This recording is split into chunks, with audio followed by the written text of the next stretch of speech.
Welcome to the Forecast by Bambuser, your guide to the future of retail, tech, and innovation. We bring you insights from the world's frontrunners so you can stay ahead of the curve and win big. Let's go. Elkjøp is the leading consumer electronics retailer in the Nordics. They have more than 400 stores across 6 countries and 10,000 employees. Through video shopping, they have achieved a whopping 30% conversion rate, which is absolutely unheard of in the e-commerce environment of today, especially in an industry as competitive as consumer electronics. Today I'm sitting down for a discussion with Morten Schwartzman, who is the Nordic Productivity Manager at Elkjøp and also the brains behind the full video commerce operation. So let's find out how they did it. Your conversion rate from video shopping is 30%. That is unheard of in video commerce. What's the secret? Yeah, I would say that's quite, it's impressive and perhaps also a bit surprising when we realized that we were that high when it comes to, let's call it an online conversion rate. And then it's not actually an online conversion rate, because what we do is that we convert the customer from being an online customer into our physical stores by using our one-to-one solution.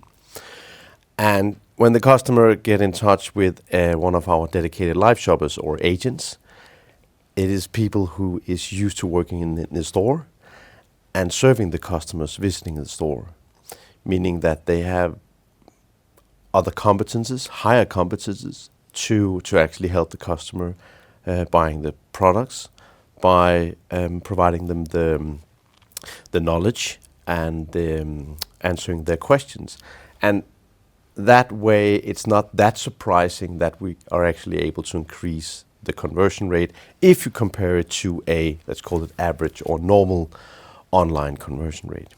Okay, so it seems like the human touch is what makes all the difference. Oh, the people is everything here. It's, we like the system, but it's not the system, it's the people behind the system, and it's our staff in the stores that makes the difference. And we're going to be talking much more about talent in just a minute.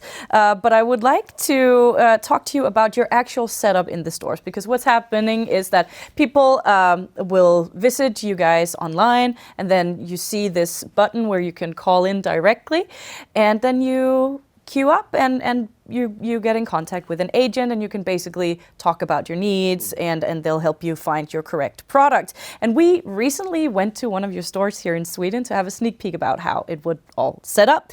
I would like to talk to you about what the setup looks like, both from a customer's perspective as well as an internal perspective. Like, how did you manage to set this up in store? What did you do with merchandising, talent identification and training, so on and so forth?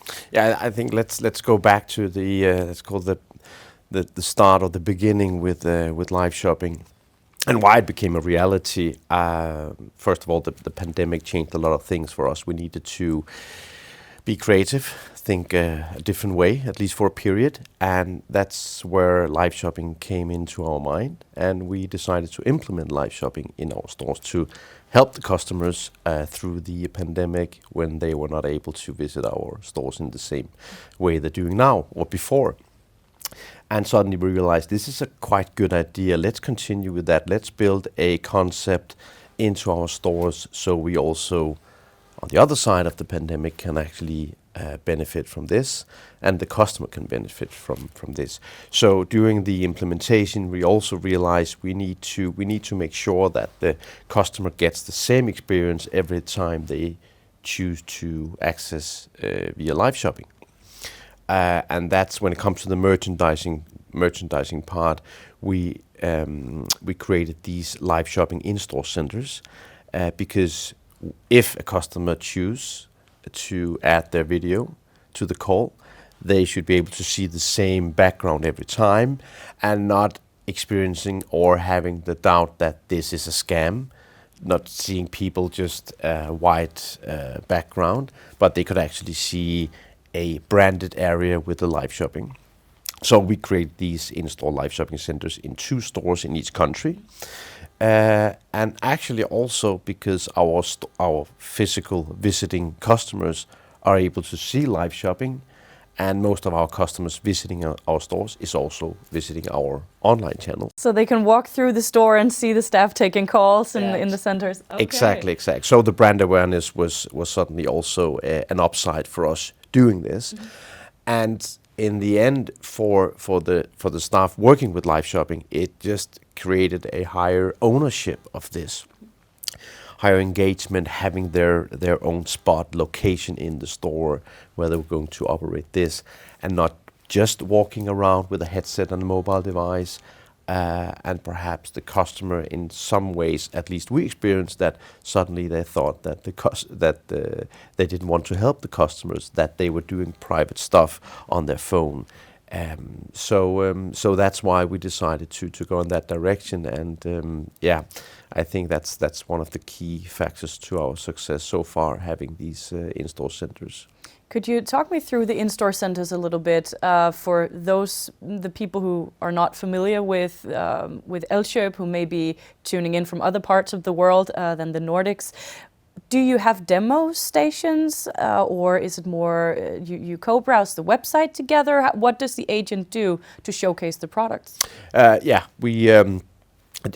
Well, most of the time we co-browse our web page to show the customer the products together.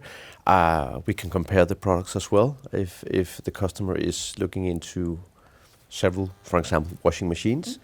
So that's the way we do it in general. And you can say the in-store centers, it's quite simple. It's more or less just a glass box with some POS material. It looks very nice. It fits into our concept. And it's located in the stores where most of the stores, when you enter the store, you will be able to see, okay, there's something called live shopping here. What is this? To just create this curiosity for the customers as well. Do you feel like it's the live shopping? It's something that your customers have already started recognizing you for. Are they used to it by now, or are they still surprised when they browse the website? Well, I think despite we have been doing this for a couple of years now, I would say we're still in the early stage of this. I believe this can grow much more than where we are today. But I would say, based on the amount of calls we get each year now, I would say we have more and more customers knowing about this service. But I'm sure we have a lot of customers being surprised about this live shopping when they enter one of our stores running with this in-store centers. So looking at the back end of your organization a little bit, how did you guys implement it internally? Which department has ownership of this, and how did you ensure buy-in from the rest of the organization? Yeah, well, the ownership lies with me, or what we call the store operations, and the ownership is placed there because this is part of our store concept, and it's very much related to our store staff. And as I said before, people is everything. But of course, close collaboration with e-com, IT as well. We have the ownership, and we make sure that we, from the operational side, that it's working, that we are developing, improving, and very much based on the feedback we get from the end users or our agents and live shoppers. Okay, we're going to be talking much more about feedback and data in just a minute. But I would actually like to direct a little bit of a personal question to you, because your title is Nordic Productivity Manager. And I know that you are known for, well, productivity and someone who's really good at streamlining, optimizing processes, so on and so forth. In your personal work and life, what are your top 3 tips for productivity to get things done, but still have the strategic overview of everything else you need to do? How do you stay productive day to day? Well, top 3, I would say plan, communication, and feedback. And to put some more words on that, plan, I always, or at least I try to always have a plan for in which direction we need to go, based on the initiative project we need to do to be more efficient, be more productive.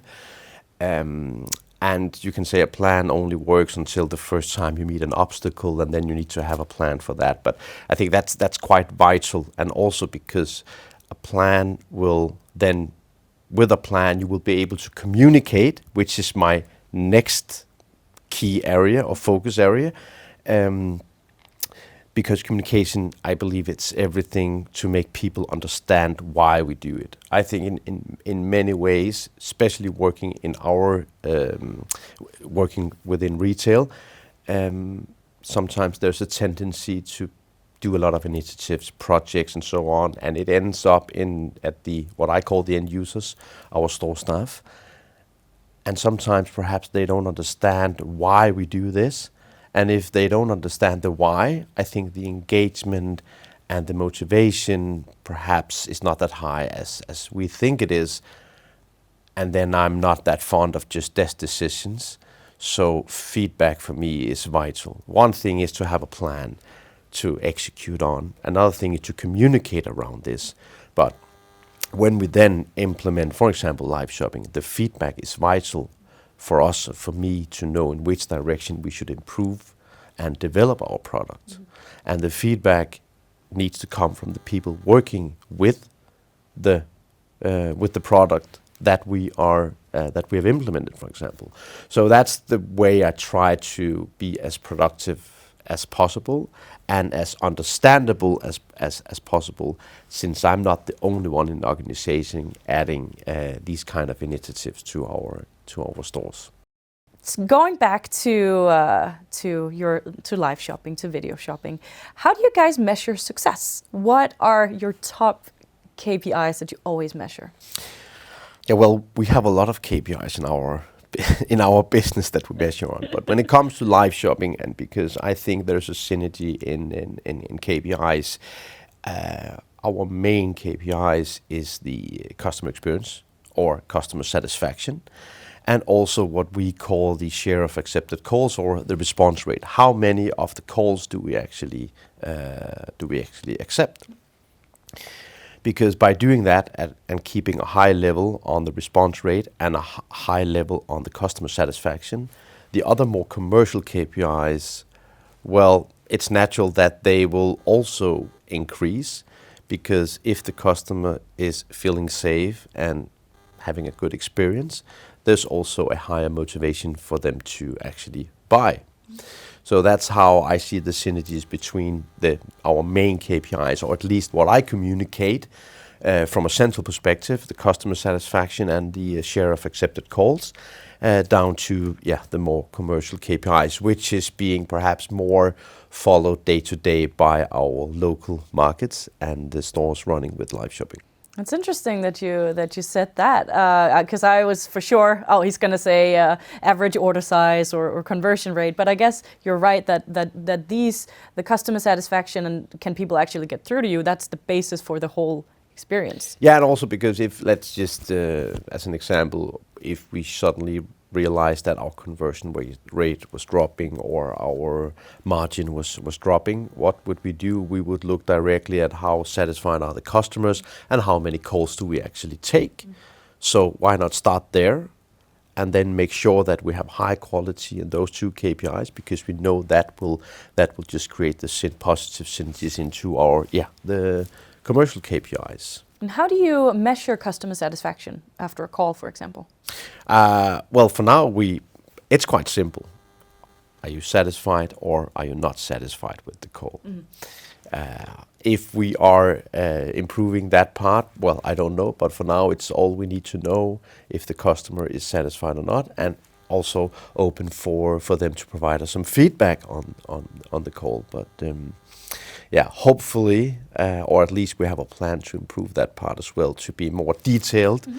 Into what the customer actually think about using live shopping. All right, so it's a simple yes or no question. Yeah. Are you happy or not? Nice.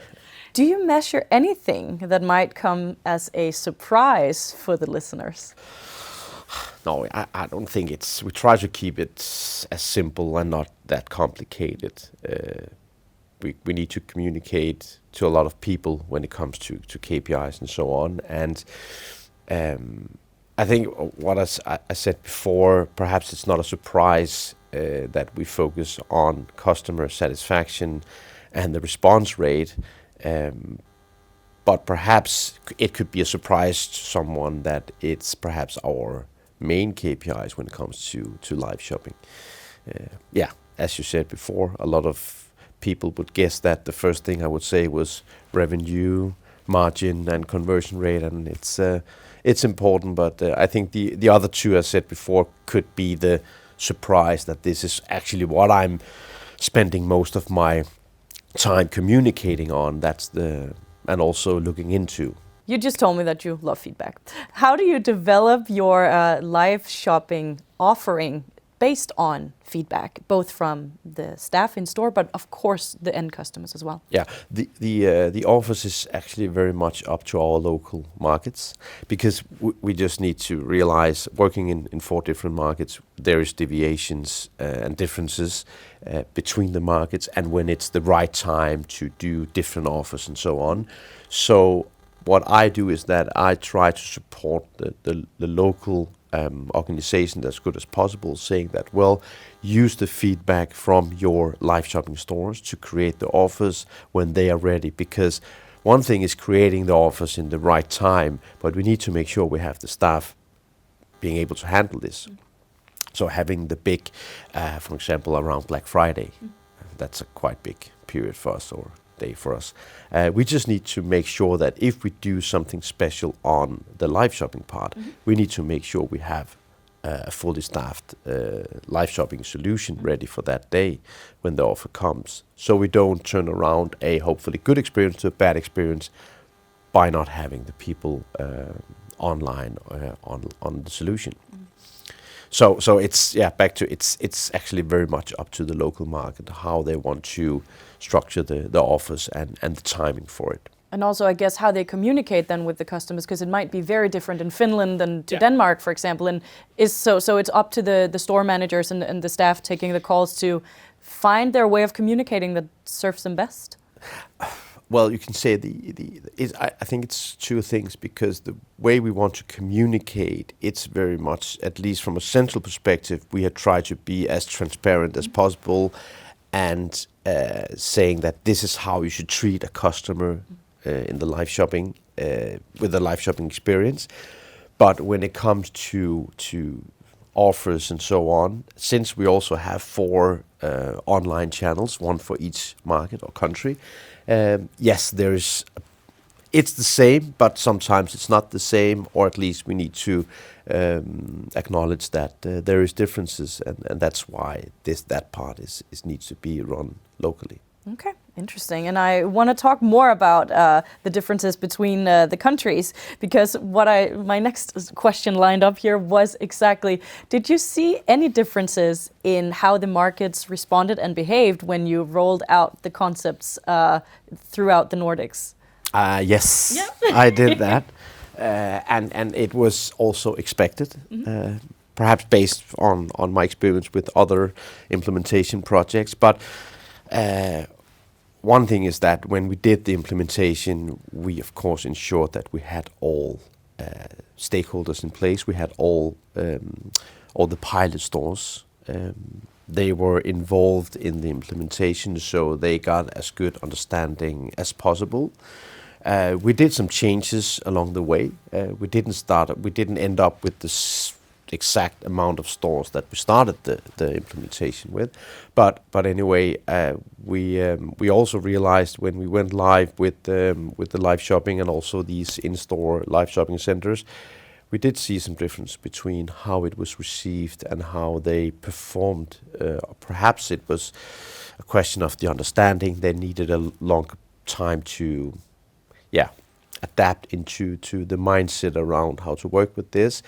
But the good part is that we were able to do some changes along the way and increase the quality, and also having 4 markets where we suddenly can learn from each other.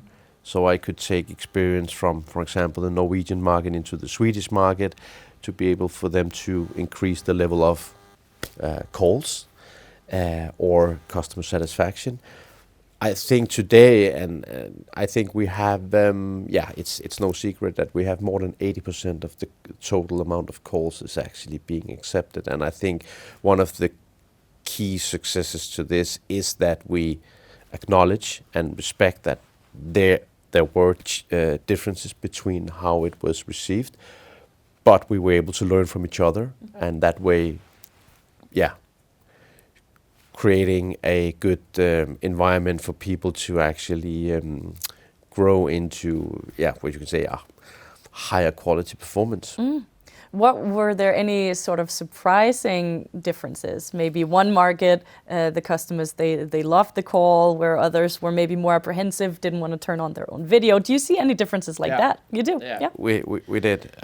There was some markets where perhaps the customer were a bit more cautious. What is this? Is this a scam? Okay, suddenly, should I just pay by using the text you just sent me with a link? These kind of things. It took some time for all the markets to be able to create the safe environment around shopping via the solution. That's very interesting. So even though someone's sitting out there and maybe they are in the process of rolling out their own live shopping, they might need to think about it should be slightly differently implemented depending on which market you are operating in. I would say if I should do it all over again, I would perhaps go out and do some more research around how is it with digital payment in for example, the 4 markets that we are operating in. Then we perhaps could we were able to do some changes before we did the implementation, or we went live, that could have helped the markets that were struggling with that part. And then again, I need to say it's also the people, and to be honest, we also realized that internally we need to do some adaptations into who should run the solution, because we can't nail it first time. No. We need some more tries and a bit longer period to be exact where we want to be. Especially when you're some of the first globally to ever do this. I mean, there's no blueprint to just follow and implement. Oh. No, it was just trying it out and see where it took us. Hope it sticks. yeah, but we had a plan anyway, so that's a good start. Would you say that the different markets are competitive with each other when you guys come together and compare performance? Well, in our company at Elkjøp, we are always competitive, both against our competitors in each of the markets, but also internally. So there's a natural, I would say, it's a positive competition between our markets and between colleagues, and of course that also is quite clear to me into the live shopping part, because I do know that, for example, the store managers in the stores running with live shopping, they are looking at each other's numbers. They don't want to be the baddest one performing on the response rate, for example. So that's perhaps that's one of the reasons why we're also performing that good. No one wants to be in the bottom of these four markets. So yes, we have a lot of healthy competition. Yeah, that's a good word. So it seems like you guys are talking across markets, which is not necessarily given in many organizations. What does your process for this look like? How do you sit down and share feedback? Well, mainly it is go through me. So I'm trying as good as possible to provide a central update based on the local feedback, sharing the good story. I'm a big believer in sharing a good story can help others. So when we have a good positive story from, for example, when we did some changes in our Finnish market, it was shared to the other markets as well. And the other way around, doing some good stuff in Denmark, well, it's shared to the other markets to learn from each other. So that's how we're trying to connect the markets and work across the organization and our countries. But I believe we can do even more, which is of course the plan. But as of now, it has worked quite well, I would say, doing that. So sharing inspiration actively. And I also imagine it must be nice to be the subject being shared. Like you did something good, it feels motivating. Exactly. Yeah. Exactly. And that's, I try to like divide it into everyone finding the good stories from all our markets. So that's, but because we have good stories from all our markets. And the good thing for me is that I'm able to pick them up and just share them. And it also gives this free space for our agents, our live shoppers, local responsibles, knowing that it's okay to provide the feedback. And also, if it's not always that positive, because negative feedback or constructive feedback can actually provide us with a improved solution and a way to develop the product into even better. So it seems like on top of both taking an active action in sharing feedback, you also need to create sort of a safe environment for sharing things that did not go so well. Yeah, I think it's for us. It's natural. So I don't need to create the safe environment. I just needed to be like the within live shopping. I just needed to be the pioneer, saying that it's okay, or not demanding, but asking for all feedback, not only when we are doing good, but also when something could be improved. That's perhaps more important feedback for me. Because then we know in which direction we should improve or change or develop the product, so to speak. That's a really good point. So, consumer electronics, it's no secret that it's one of the most competitive industries out there. How do you survive? What would you say that overall, as an organization, what are the key areas that Elkjøp are killing to stay ahead of the competition? Yeah, well, I would say a lot of things, but one of the most important things is that be relevant to the customer in all your channels. And by channels, I mean, for us, it's retail stores, online channel, B2B, our supply chain as well, and work as close as a full omni-channel business as possible. I think that's one of the key things, and for us being market leaders in all the markets, it's also important to show the responsibility as well. That's I think that's. Be where the customer is, be relevant. Yeah. Tie the So the show you're on right now is called The Forecast. So I would like to do some forecasting of our own. And as someone who, we just talked about omnichannel a little bit, as someone who's already on the forefront of creating a very cohesive customer experience across touchpoints, how can you become even better? What would be the next step for Elkjøp? Yeah, well, I think for us right now, talk of town is of course AI. What can we do with AI, and how can we use AI in the right way? That's something that for sure, not only for us, but for everyone in the industry is looking into. And I'd say it is now talk of town, and I think it's going to be a reality quite soon that more and more businesses will work with that in the right way, in a positive way, because it can also be used in the wrong way, and we should make sure of that. And we should actually be front runners, making sure that's not happening. Also by educating, providing our customers with more knowledge, because we are sitting with a lot of this knowledge. So that's important. And then, of course, be as sustainable as possible, and also having a the circular economy. Yeah. I think that's two buzzwords as well. I know it is at our business, but mostly when it comes to sustainability, because everyone is talking about it, everyone is saying we're doing this, we're doing that.